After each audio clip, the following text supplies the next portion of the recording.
Good afternoon. Fade to Black breaking news for this Monday, February 17th, 2025. This is all of the news that you need. I am Jimmy Church. All right, kicking off a brand new week here on Fade to Black. You can help support everything that we do. Get a Fade to Black t-shirt. We have 2 shirts, 2 ways to get them. The links are below. Get a Game Changer membership. Yeah. All right. Links are below. Brand new week here. This week on Fade to Black. Tonight, live in the studio with me right here, Jerry Sargent joins us. We're going to be talking about intention transformation. Tomorrow night, we had to cancel last week. Lori Majka. She's going to be with us tomorrow night for Love Never Dies. It's going to be an incredible show. And not what you think. Well, you've probably already read her bio and checked out her stuff. You know about Lori. It's going to be a great show tomorrow night. Going to have some music involved too as well. All right. Wednesday night, Mark Hartzman is back with us. We're going to be talking about our bizarre world history and the evolution of E.T. Yeah, the life of E.T. Yeah, we're going to talk about that too as well. And Thursday night, we got a twofer. We have we have Jason Murphy and Christy Bass with us, and RKEOX is coming to Fade to Black, and that is Thursday night. It's going to be a great week here on Fade to Black, and I'll see everybody tonight, of course, with Jerry Sargent live in the studio with me right here. Now, I do have 4 major events coming up. I've got Rise of the Guardians next month, March 29th and 30th, 2025 in Sedona, Arizona. After that, I head to the Midwest for the Contact Modalities Expo, May 2nd, 3rd, and 4th, 2025, Delavan Lake, Delavan, Wisconsin. Then I'm back to Los Angeles for Contact in the Desert.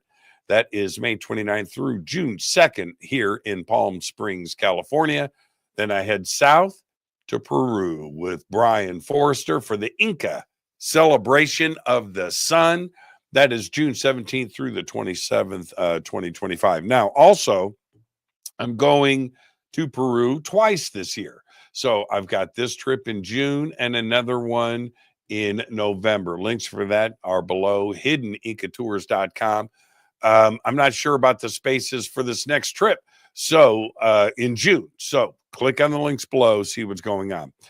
And now, you know what? Let's get to it. I'm very excited about this week on Fade to Black. And also last week, after working so many weeks straight, and I was struggling with a cold and all of that. You guys know that. Lost my voice. And then the Conscious Life Expo, came back off of that, and I wasn't feeling 100%. And I tried. I just, you know what? It was best that I took care of myself so I can work in the future, right? So anyway, it's all good. I feel great.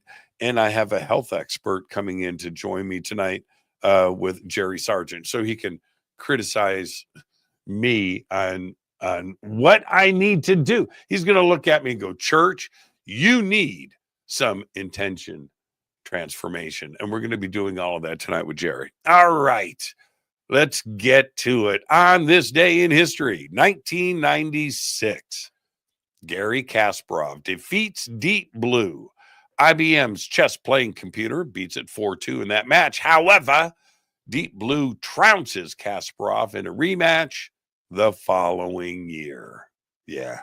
Here's your fader fact.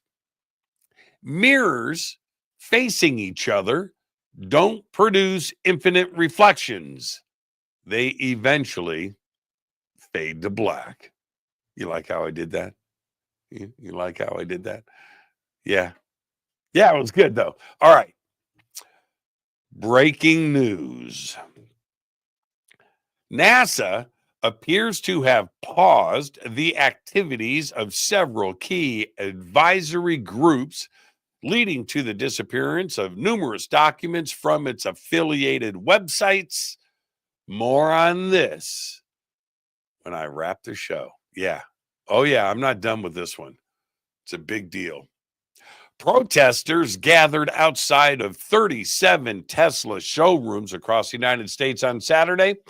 The showrooms were empty because nobody is buying the cars anymore, but it was beautiful to watch. It seems that Elon, if he follows his own words and logic, should also shut down the company, for its total lack of efficiency. I'm just saying. Nearly 4,000 people have signed an open letter calling on Christie's, New York, to cancel an upcoming sale dedicated solely to art created with artificial intelligence, otherwise known as AI. The first of its kind for a major auction house, over concerns that the programs used to create some generative digital pieces are trained on copyrighted work and exploit human artists. The online letter began circulating Saturday, the day after Christie's augmented intelligence sale was announced. Wow. Who would buy at auction AI generated art? The NFTs and all. Yeah.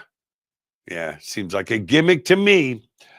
Earlier this week, a funny and furry patient arrived at a veterinary clinic at Nebraska Wildlife Rehab in the need of some medical attention. It was a wild opossum who had been picked up by animal control. She'd been behaving strangely, but she wasn't injured. That's what opossums do, right? Well, a handwritten note accompanied the opossum explaining the nature of her circumstance. She ate an entire Costco chocolate cake by herself. In fact, she stole it, something I've done a couple of times. She should be released in March after successful treatment. Seems that she's healthy, just a little comatose. James Howells,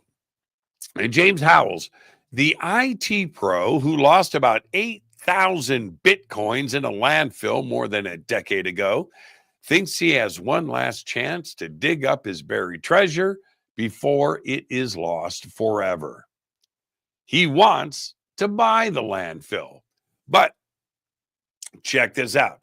The Newport Wales City Council says no, it's not for sale because they have already made a deal with a solar farm to develop the site. Now, for some reason, I just don't think this $800 million story is over. I'll keep you posted. All right. And finally, I'll leave you with this. As mentioned at the top of the news, NASA appears to have paused the activities of several key advisory groups, leading to the disappearance of numerous documents from its affiliated websites. Yeah, check this out. The Lunar Exploration Analysis Group, otherwise known as LEAG, which was established to guide NASA's lunar exploration objectives, has seen its website replaced by the line, and I quote, "The League website is being reviewed in response to guidance given to NASA leadership," end quote. Collections of publicly funded scientific and technical documents that were stored by League have now become inaccessible, including the 2023 ClockSat report that determined the feasibility of lunar orbit, which is expected to be a key part of the long-term Artemis program. Now, let that sink in for a moment. Similarly, the Extraterrestrial Materials Analysis Group, otherwise known as XMAG, which supports NASA's solar system sample return missions, has had its document archives rendered inaccessible. Instead, directions from NASA's Science Mission Directorate say, and I quote, As NASA continues to review and ensure compliance with presidential actions, we are requesting that you please pause all meetings and activities of planetary science analysis assessment groups. That's plural, end quote.